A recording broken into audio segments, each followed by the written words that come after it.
guys, welcome back to We Watch Movie. I am Mike. I am Jay. He is Jay. Oh, damn it, Jay. God, my nipples are so hard. Halloween ends. Re-review. Years later, we rewatched these movies. We rewatched them and we said, how do we feel about them today as we stand in the year of our Lord, Dark Lord, 2023? And we both agreed, I think, that 2018 was better. We gave it a 9. Yeah, like better than we remembered. Yeah. Halloween Kills kind of dropped a little bit. Well, no, I definitely changed me tune on the Halloween Kills. So, and this is full frontal male nudity. And check out our OnlyFans if you want the real thing. That doesn't. We only got 2 subscribers. Yeah, you can be the third. Maybe you. This is the one that we're gonna have the biggest difference of opinion on. Most likely, we really are. Well, I think because I know that you like this movie quite a bit. I do. You like it more than the Preparation H on hemorrhoids. Never. And I understand, but I will listen. Medication's I like important. this movie less when I watched it again. I don't remember what I gave it originally. I think I gave it a 7.0. I'm gonna find it and I'm gonna pipe it in. Yeah, and you're being fair. 7.5, a 6.5. Yeah. Those are still good scores, man. Those aren't bad scores at all. And so much to talk about. Yeah, there's no way that you're gonna you can rate it whatever you want, but if somebody rates this a 2.0, you're gonna tell me that it's on literally the same level as Halloween Resurrection. After watching it again, it's probably like a few hours ago, it's a 5.5 for me. Oh, it's low. Well, you it's slut. It's above average. You fucking slut. You did very well. You cupped the balls, but you refused to use your tongue. There is no bad head. I feel like overall, why I don't like this movie is it's too fucking experimental. It tries to do something really strange with the lore of Michael Myers, and it's a terrible, ham-fisted way of doing it, and it feels like this was an attempt to do a John Hughes romance movie from the 80s, and then someone forgot they were doing Halloween horror, and they're like, oh fuck, I gotta write that in. A Thor with Corey. The Corey character, which is by and far the most contentious thing of this movie. By the way, you guys, and I heard about this, don't send death threats to fucking actors that played roles in movies. I'm like, holy shit. Go touch some grass and get a boobie in your face. As far as the way that it was utilized in the movie overall, I didn't like the idea that this motherfucker got like some kind of, like, Michael Myers was his Zordon and he was a Power Ranger and sucked him dry of his power and then became Michael Myers. And I feel like it was ham-fistedly executed. I feel like it would have worked better if they had done this earlier on in the films, and I've always said this before, if they had introduced Corey even as a background character or something in the 2018 Halloween and then sprung this shit on us in Halloween Ends, I think it would have been overall more accepted, because it was a thread of the story that was finally producing the results that was introduced early on. But instead they were like, hey bitch, you want some waffles? And then they just threw it in your face. Just shit scalding hot. I hated that Michael Myers lived in a fucking sewer, like he was waiting on J.G. Wentworth to settle his court case. And 877 catch now. And then, and again, I feel like somebody went in and they were like, I want to write a really fucking cool, like, punk rock type of romance story with a little John Hughes sprinkled in, right? And then we're gonna throw some horror shit behind it, and it'll just work out. And it didn't work out. I don't want to see Michael unmasked. Okay, you fuck with that with Halloween Kills, and it was terrible. It was a terrible decision with Karen taking the mask off. Like, you want this? And then you fucking continued that thread in the third film, and then you make Michael look like a pussy bitch in jail, where this little Corey boy comes in and beats his ass in the sewer and takes his mask and takes his power. I hate it. And even the point where Corey is killing that one guy by the pool, and then he's like, oh, and he's like doing the corkscrew, Ted. Yeah, he's like doing window love to Michael as Michael kills that dude. I'm like, what the fuck are you doing? Again, it's experimental. This was all experimental. I feel like the whole plot was experimental. We're gonna see what we can get away with, what we can fuck around with the lore, and we're gonna change some things. We're gonna mix some things up. We're gonna put some things that didn't work before in the past, and we're gonna mix all that together and see what happens. And I feel like it fails. I just wanted to see.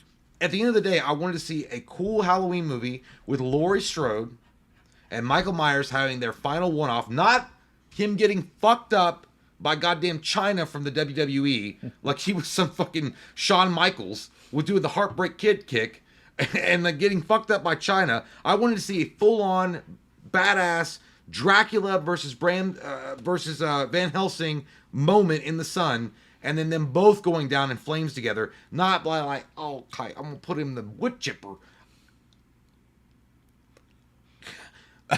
I don't think it's not Halloween 5. It's not Halloween 5. It's not. Right. But it's not a good movie. I think that it's so well made. Like, you shut your goddamn communist mouth. Listen oh, you listen really to me. I'm speaking the truth.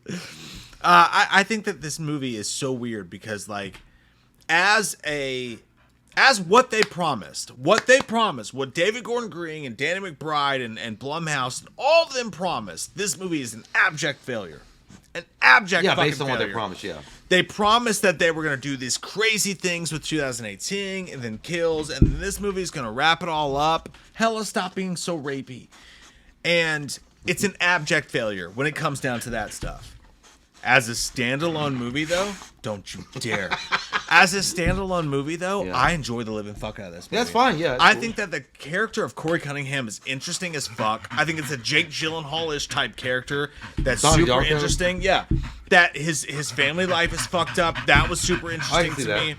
I think that the biggest qualm you could have with the movie is obviously he goes in and he kicks Michael Myers' ass. I hate that. And he takes his mask. Yes, that scene should not be. It should not exist. As a concluding part to the Michael Myers trilogy, I thought that they failed. But as a movie in itself, I thought it was really sharply directed. I thought that it had this drive aspect to it with the music, with their relationship. The music was great. Like, I think it's a really good movie. Like, I really do think it's a good movie as a standalone movie. I don't think the story is bad, necessarily. I feel like the story is bad because it's trying to pass itself off as a Halloween movie, and Halloween is really only on the peripheral. It's a great... You're right. It definitely has drive with Ryan Gosling type feels to it. It has all of that shit. And again, like a John Hughes type of romance. But I feel like that's great by itself. It would have been great as a standalone movie. But they put the Halloween thing around it. And I feel like that ruins it. I don't know. I just, overall, I feel like I hated what they did with the transference of power. I think it was so fucking stupid. It felt like last minute detail. It wasn't thought out. There was nothing slapping shit at the wall. Yeah, like gluing shit together. It just didn't work, in my opinion, at all. Especially, it was like, you have something I need. Your dick? No, your mask. And he comes in and he fucks him up in the sewer. That's so corny. You're just a man. It literally looks so stupid. And then and Michael sitting up without his mask. And I hated the fact, I was like, can we get past the fact that Michael has to be unmasked all the fucking time? Yeah. I don't know why it's such a big deal for these directors sometimes that they have to unmask Michael. You're obsessed, Steven. Yeah, it's been done before. I don't need to see it. I don't want to see it. Nobody else does. Michael doesn't need a Robin. And I feel like that, maybe that tainted the whole movie for me. And by the way, they gave Corey the best fucking kills in the movie at the junkyard. Those are some of the coolest, most inventive kills, and it didn't come from the hands of Michael fucking Myers. It came from a goddamn Wish.com Michael Myers, which I fucking hated. Like, those are the best kills of the movie.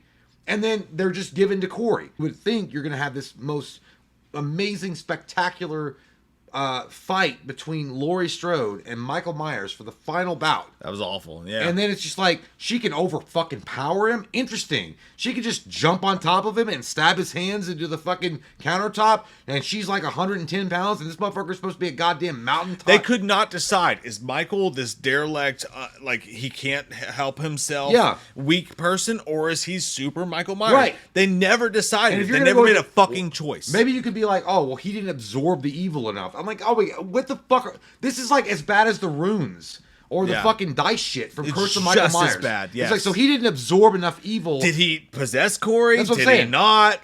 Did How he many quarters did you put in his mouth? It was such an unceremonious end to something like a legend of Michael Myers. And then they take him to the wood chipper or whatever the fuck it was, the metal chipper and the junkyard. And then he gets all... I'm like, you know what? That's fine for David Gordon Green's end to the Halloween trilogy that he said. But I cannot believe, as much of a fan as David Gordon Green was in Halloween 2018, that this is the ending that he really foresaw. Yeah. It felt like, and again, I don't know. think he knew what the hell he was doing. Yeah, I don't know him. I don't know nothing about the production of this movie at all, except for what we read online. But it goes back to Halloween Kills. I feel like there was too many chefs in the kitchen.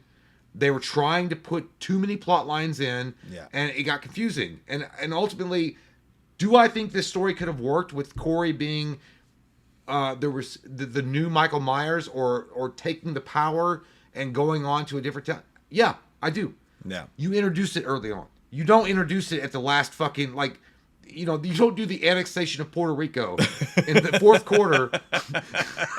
100%, dude. Yeah, you know what I mean? And that's for Little Giants, if you guys don't know what I mean. But you don't do that shit at the very fucking end. Yeah. Corey is a fine character. I just feel like you got to introduce him way early on to make it make sense. As a standalone movie, it's a 7.5 out of 10 So for is that me. your overall score? 7.5 is my overall score. As a standalone movie, I enjoy, when I get to this point in my watching of the Halloween franchise, I enjoy watching it. I think the vibes are cool. I think the cinematography is great. I think the kills are great. I think the kills are gnarly. They're really good, I think there's so much fucking good in this movie.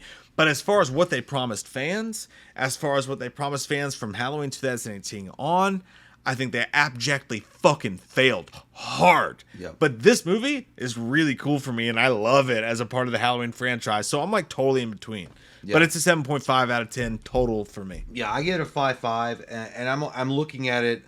If I gave it a score based on the promises that were not delivered, and based on how they started the trilogy and what was finally delivered, it would be like a 1.0. I get it. It would be really bad. Yeah. Because I feel like Halloween Ends is, again, it's an experimental type of plot that was like, oh, the fans will go along with it. Fuck it. We'll do whatever we want. We'll do the transference of power and have Zordon be in the cave somewhere, and he can grab your throat and be like, bitch, you want my power? And you're like, oh, yeah. But as a movie, it's a 5.5 just because if you want some cool Michael kills, there's some cool Michael kills. The problem is it's not Michael Myers. I feel like the best parts, again, of Michael Myers killing is not Michael. And that's what, in your brain, you're going to be like, oh, man, he's wearing the mask, but it's not Michael. Yeah. The greatest backbreaker of this entire franchise, as far as this aspect of the franchise goes, is indecision. You never knew where you were going to do. You never knew where you really wanted to take it, and you just made up shit as you went and tried to pretend that you were fucking fancy. Like, this never had a legit landing point, and you just dicked us all around for 3 fucking movies.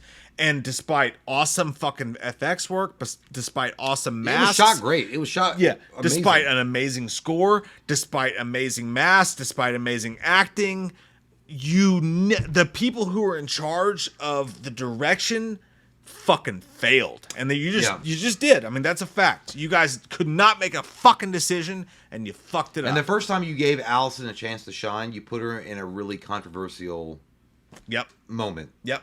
I mean, because Laurie at this point was a background character, 100% a background character. They did focus on Allison, but in the wrong way and in the wrong time frame. And then you made this plot that doesn't flow. Like, you're right. You could take this movie and snip it off from the other two, and it would be its own independent thing. Mm-hmm. Like, you really could. You could be It'd like, be great. You could be like, Michael's been missing for 50 years, and he lives in a fucking sewer, and you could literally do a standalone Halloween movie that had nothing to do with the other two at all, except for Laurie losing her daughter, which could be done in 5 seconds about her talking about it, and then have a brand new standalone. So it sucks. I think it sucks a lot for what could have been and what should have been. And again, I think Allison should have been introduced as the main character in the first movie. But at the end of the day, also thankful for what was. We still got some cool Michael. We still got some great Halloween content. And the effects are great. The effects are great, So what do you guys think? This is our re-review of these 3 movies. We love your fucking faces. We hope that you guys all get laid. And we hope that you guys win lottery ticket money. And send some to us. Yeah. You got some nice titties. Don't touch them. We love your fucking... Oh, don't you dare! Oh, wow. I'm not a whore. Here comes that white-faced fucker, an asshole like no other. He's a big old piece of shit. Wants to stab your sister's tits cause he's a white-faced fucker. Loomis can't recover. Dr. Challenge drunk again. Sleeping with your sister's friends. Do you want to know about the darkness? I said, God damn. God damn you, faggot! Halloween never ends, suck my fucking dick, and I don't really care what Blumhouse fucking says. Put him in a box or suck a fucking cock. You can say he's dead, but we all know he's not. Yeah. So let's go trick or treating, let's go fucking drinking, let's all go rent Pumpkinhead on VHS.